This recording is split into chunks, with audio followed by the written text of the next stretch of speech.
I felt the morning sun warm my skin as it streamed through my window, turning everything golden and soft.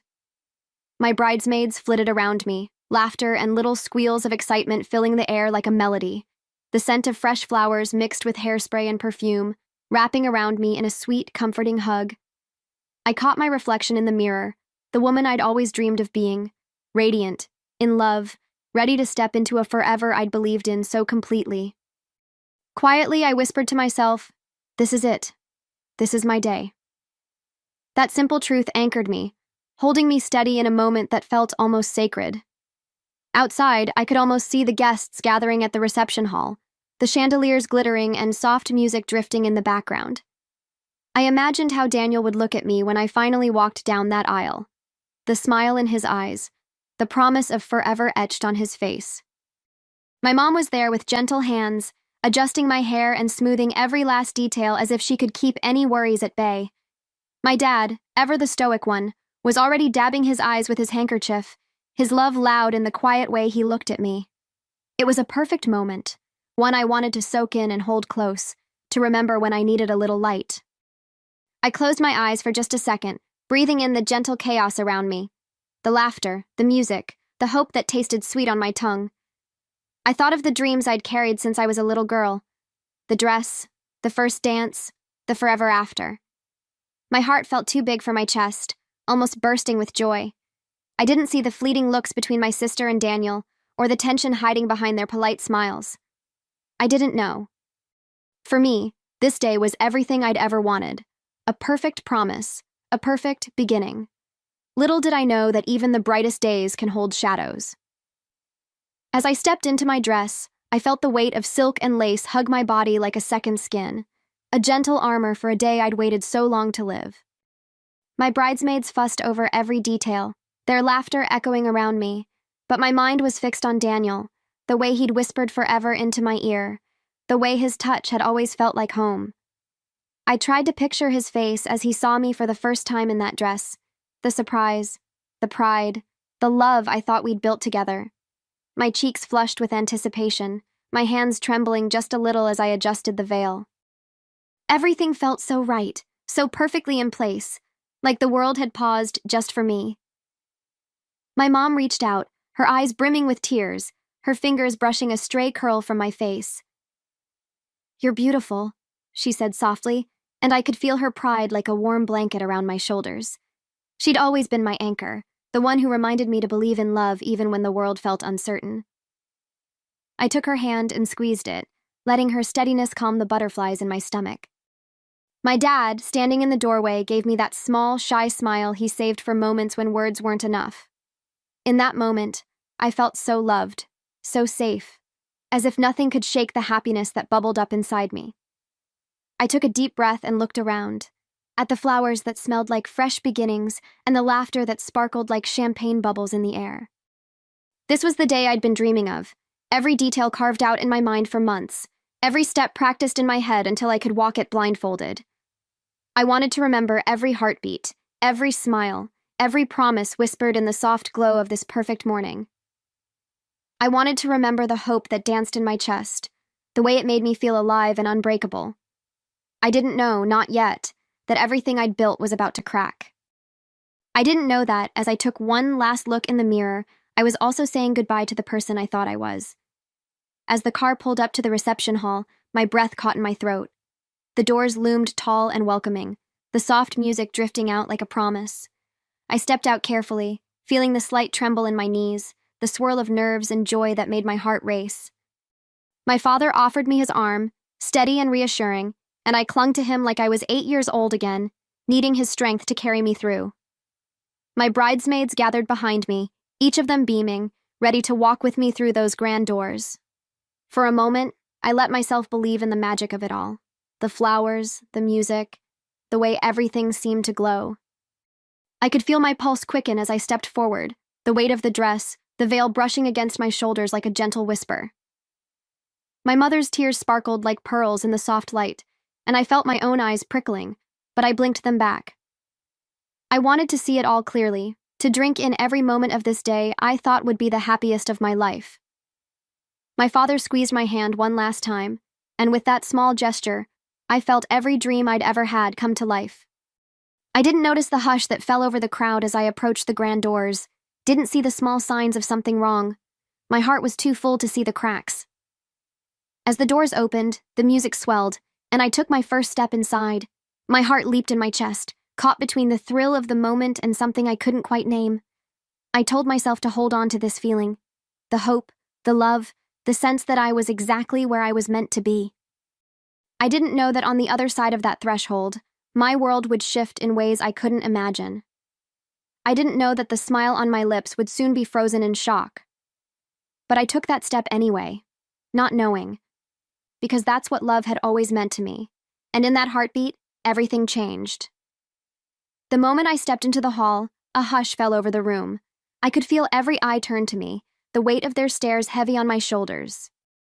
For a split second, I thought it was because I looked beautiful, that they were stunned by the sight of me in my dress, ready to begin the rest of my life. But then I saw her. My sister, Lily, standing at the altar in a white wedding dress. My wedding dress.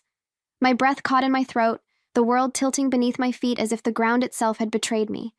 I couldn't move. My feet felt glued to the polished floor, my hands clenched at my sides, the bouquet trembling in my grasp. The air around me seemed to crackle with disbelief, the guests gasping, their confusion filling the room like a rising tide. Lily turned to me, her lips curling into a smile that made my skin crawl. "Did you really think he wanted to marry you?" she said, her voice slicing through the air like a blade. In that single moment, the fairy tale I'd believed in vanished, replaced by a cold, hollow ache. Daniel stood there beside her, his face a mask of calm satisfaction that made me want to scream. No apology, no regret, just that smug glint in his eyes that told me everything I needed to know. My heart pounded in my chest, each beat echoing with the sound of betrayal. I felt like a ghost in my own story, watching the world I'd built crumble in slow motion. And as the guests murmured and shifted in their seats, I realized the truth was even worse than I'd imagined. This wasn't just a betrayal. It was a deliberate, calculated humiliation. I felt my chest tighten as the whispers and gasps swelled around me. Every face I saw seemed to blur, their confusion a mirror of the chaos tearing through me. My fingers gripped the bouquet so tightly the stems dug into my palms, a small, sharp pain that grounded me in the nightmare I couldn't wake from. I tried to speak, to ask how this could be real, but the words tangled in my throat. My mouth was dry, my voice nothing but a ragged breath, swallowed up by the weight of the scene in front of me. All I could do was stare, my mind reeling with questions that had no answers. Lily's smile widened, cold and triumphant, as if she were feeding off the shock in the room. She looked so calm in my dress, every detail perfect, as if she'd been planning this moment for years. I wanted to scream, to tear the dress from her body, to demand she give me back the life she'd stolen. But my feet stayed frozen, my heart breaking with every second that passed. Daniel reached for her hand, his touch tender in a way that used to be reserved just for me. I felt the world collapse around me, the weight of every dream I'd had turned to ash. In that moment, it was as if time slowed down. The music that had once felt so romantic now sounded hollow, echoing off the walls of a lie I hadn't seen coming. My parents looked at me with horror and heartbreak, their confusion as raw as mine. My mother's tears fell unchecked, her hand reaching for me but stopping halfway, as if she didn't know how to help. My father's face was pale, his jaw set tight, his eyes filled with a fury I'd never seen before. And I stood there, the bride who wasn't, caught in a scene that was supposed to be the happiest of my life, now a twisted nightmare. My breath hitched, but I swallowed the sob that threatened to spill. I could feel my body trembling, my pulse a wild drumbeat in my ears as I tried to make sense of what was happening. My mind raced, memories of every promise Daniel had made to me crashing down like glass. The first time he said, "I love you," the way he'd held me close and whispered about forever. All of it felt like a cruel joke now. My vision blurred with hot tears, but I refused to let them fall. I refused to give them the satisfaction of seeing me break. I clung to that last shred of dignity, even as my world turned to dust. Every glance, every whisper from the guests felt like 1,000 tiny cuts against my skin. I saw the pity in their eyes, the confusion, the awkward discomfort as they realized the truth unfolding before them. I wanted to run, to hide from the humiliation that threatened to swallow me whole. but I stood there, rooted in place by the weight of everything I'd lost. My sister's betrayal burned like acid in my veins, her smile a cruel echo of the love she'd stolen. And Daniel? He didn't even flinch. He just watched me with that same smug satisfaction, as if he'd finally won some game I hadn't even known we were playing. I swallowed hard, feeling something cold and sharp settle in my chest, a glimmer of anger beneath the heartbreak. I wouldn't let them see me as a victim, wouldn't let them define the story of this day. Even as my dreams lay in ruin, I knew one thing for certain. I would not let this moment break me. I would stand tall, even if it felt like the hardest thing I'd ever done. And with that, I took a breath, ready to face the next chapter of my life, no matter how much it hurt. Because if they thought this was the end of me, they were wrong. I felt the words rising in my throat, sharp and desperate, but they came out shaky and broken. "How could you do this to me?" I asked, my voice trembling with the weight of my heartbreak and anger. My hands were clenched so tight I could feel my nails biting into my palms, the pain a small anchor in the chaos. Lily didn't flinch, her cold smile never wavered, her eyes glittering with something dark and smug. She looked at me like I was the fool, the one who'd been too blind to see what was right in front of me all along. The betrayal cut deeper with every second, but I refused to look away. Daniel shifted slightly, his expression as calm and satisfied as it had been when I walked in. He didn't even bother to look ashamed. "We've been together for months," he said, his voice low and almost bored, as if he were telling me something that no longer mattered. My heart clenched, the words echoing in my head, each one a fresh cut across the raw wound of my trust. The guests around us were silent, their eyes wide and horrified, but I didn't care about them anymore. This was between us, me and them, the two people I'd trusted most. I wanted to know everything, even if it shattered me. I swallowed hard, fighting to keep my voice steady. "So this was all a game to you? Everything you said, every promise you made, was it all a lie?" My voice cracked on the last word, but I didn't back down. I wanted them to hear the pain in every syllable, to feel the weight of what they'd done. Lily just tilted her head, her smile almost gentle, as if she were explaining something to a child.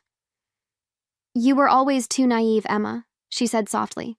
"You believed in fairy tales, but I live in the real world." And with that, I felt something inside me harden, a spark of defiance that refused to die. I felt the weight of every pair of eyes in that room, but I didn't let them see me falter. My chest heaved as I fought to steady my breath, my pulse thundering in my ears. I could taste the bitterness on my tongue, the betrayal, the humiliation, the anger that simmered beneath it all. My sister's words rang in my head, twisting the knife deeper with every breath I took. I had always trusted her, believed her love for me was unbreakable. And yet here she was, tearing my world apart without a shred of remorse. My gaze shifted to Daniel, and I searched his face for any flicker of regret, any sign that he understood the gravity of what he'd done. But there was nothing, just that same smug satisfaction, like he was proud of this twisted reveal. My voice dropped to a whisper, cold and raw. "I gave you everything," I said. "My heart, my trust, my future. And this is how you repay me?" My words cracked the air like a whip, but he didn't flinch. Instead, he just tightened his hold on Lily's hand, sealing their betrayal with every heartbeat. I realized then that the people who stood with me in this room were either too complicit or too blind to have stopped this. The friends I'd laughed with, the family who had watched me grow up, they were all just as stunned, just as caught off guard. And yet, in that moment, I knew I couldn't lean on them to make this right. It was up to me to decide how this story would end. My voice grew stronger, my tears drying on my cheeks. "You think you've broken me," I said, my words clear and deliberate. "But you haven't, and I won't let you define me." I took a deep breath, feeling the tremor in my chest settle into something steadier. My hands were still shaking, but I forced them to loosen, the bouquet dropping to the floor with a soft thud. The flowers scattered across the polished floor, a quiet rebellion against the nightmare that had unfolded around me. I looked at Lily, really looked at her, the sister I'd shared secrets with, the one who'd promised to always be on my side. The woman in front of me felt like a stranger, her smile as cold and unfamiliar as a winter wind. And yet, Even in the heartbreak, I felt something else flicker to life inside me. I knew then that I wouldn't let this moment define the rest of my life. I wouldn't be the girl who stood there, frozen and broken, while they reveled in their betrayal. My voice was low but unshakable as I said, "This ends here. You've taken enough from me, but you won't take my spirit." The silence that followed was electric, the guests holding their breath as if they'd been waiting for me to find my strength. My father's eyes met mine, a silent promise of support I didn't need to hear out loud. And in that small moment, I felt the tiniest spark of hope. As I turned and walked away from them, the weight of their betrayal still heavy on my shoulders, I knew there would be more pain ahead, but I also knew I wouldn't let them see me break. My steps felt slow and deliberate, each one a small reclaiming of my power. I didn't know what would come next, how I'd rebuild, how I'd heal, but I refused to let this be the end of my story. I refused to let their lies be the last thing I remembered about this day. And in the quiet space that followed, I promised myself I would find my way forward. I stepped out into the cool night air, the sudden quiet wrapping around me like a balm. The laughter and music of the reception hall were still echoing in my head, but out here, it felt like I could finally breathe. I tilted my head back, letting the soft glow of the streetlights warm my face, and for the first time in hours, I let my shoulders drop. My dress felt heavy against my skin, but I didn't care. It was no longer a symbol of love or promise. It was just a dress, and I was no longer the woman who had walked down the aisle in it. I was someone else now, someone I wasn't sure I recognized yet. But I knew one thing: I wouldn't let them break me. I pulled out my phone and scrolled through the messages I'd ignored all night. Friends asking if I was okay, family trying to piece together what had happened. I didn't have the energy to explain, not yet. So I sent a single message to the one person I trusted completely, the one friend who'd always known how to find me when I felt lost. "Can you come get me?" I typed, my fingers shaking but my heart steady. I didn't need the noise or the sympathy of strangers. I needed someone who would let me feel it all, someone who would sit with me in the darkness without trying to fix it. Minutes later, headlights swept across the pavement, and I felt a flicker of relief in my chest. My friend pulled up and got out of the car without a word, her eyes soft and understanding. She opened the passenger door and just held me, the warmth of her embrace breaking through the chill that had settled in my bones. I didn't say anything. I didn't have to. She knew. And in that silent understanding, I felt something shift. This wasn't the end of my story. It was the start of something I hadn't dared to dream of yet. Back at my friend's apartment, I sank onto the couch and let out a breath I hadn't realized I'd been holding all night. The room was warm and smelled faintly of coffee and candles, a comfort I hadn't known I'd needed. My friend didn't push me to talk. She just made me a cup of tea and set it in front of me, her quiet presence a balm for the raw ache in my chest. I wrapped my hands around the mug, feeling the warmth seep into my fingers as my thoughts finally began to slow. It was strange, how a moment of kindness could feel like a lifeline in the middle of a storm. I stared down at the tea, watching the steam curl up into the quiet air.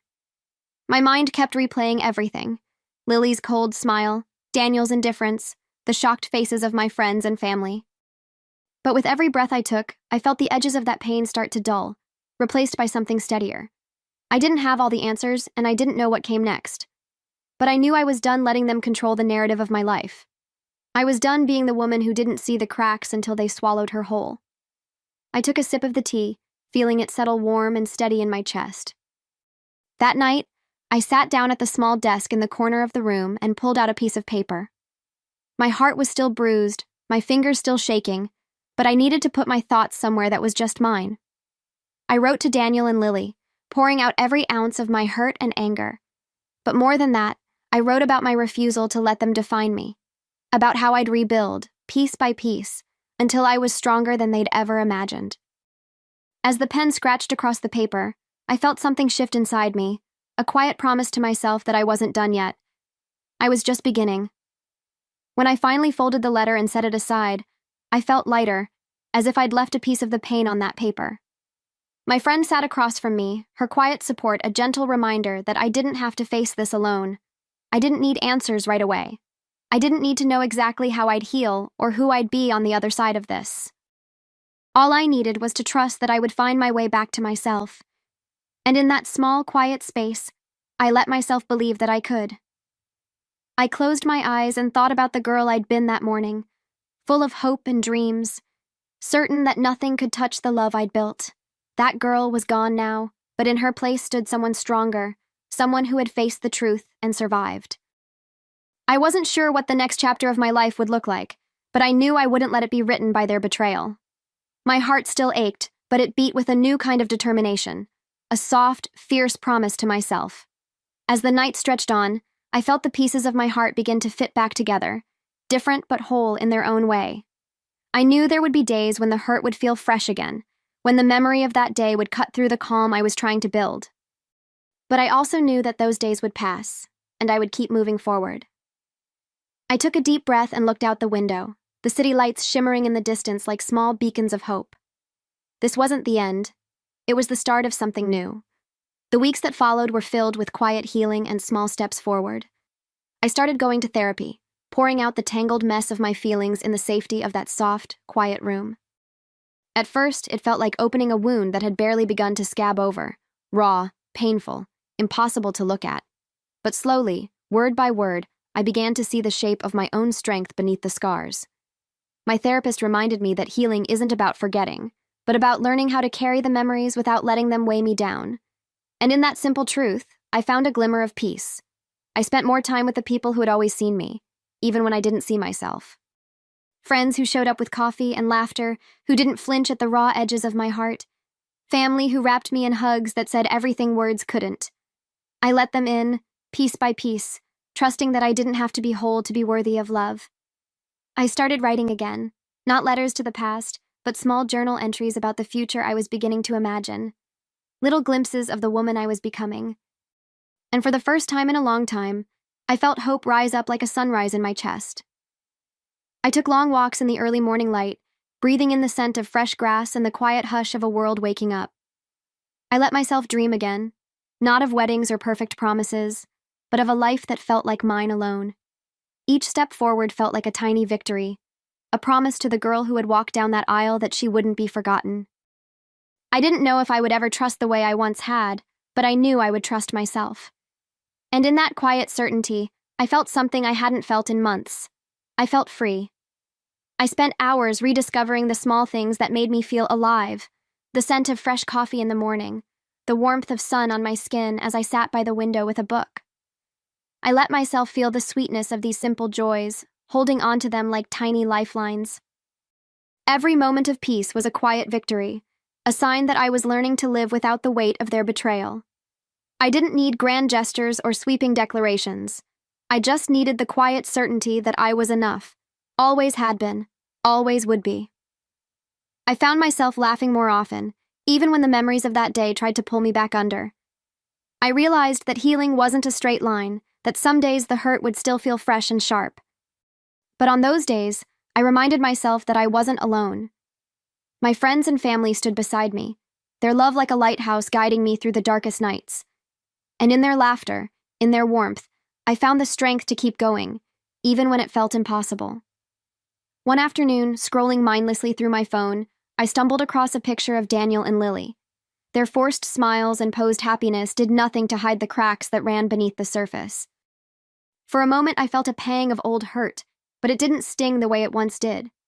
I set my phone down and let the quiet settle around me like a soft blanket.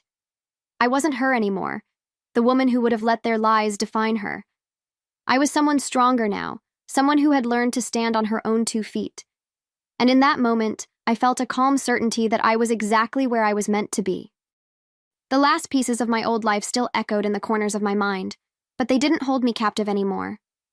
I had learned to let them be memories, shadows of what once was, but no longer the whole story. I spent more time in the quiet moments of my own company, learning to cherish the sound of my own breath, the steady beat of my heart. It was in those soft spaces that I found the truest parts of myself, the parts that had been buried under the weight of someone else's lies. And slowly, I began to trust those pieces again. I no longer measured my worth by the promises of others. I no longer needed anyone to tell me I was enough. The journey hadn't been easy. There were still days when I woke up with tears on my cheeks, dreams of that day haunting the edges of my sleep. But even in those moments, I reminded myself that I was still standing, that every breath, every laugh, every small joy was a testament to the resilience of my own heart. And in that quiet strength, I found a kind of peace I'd never known before.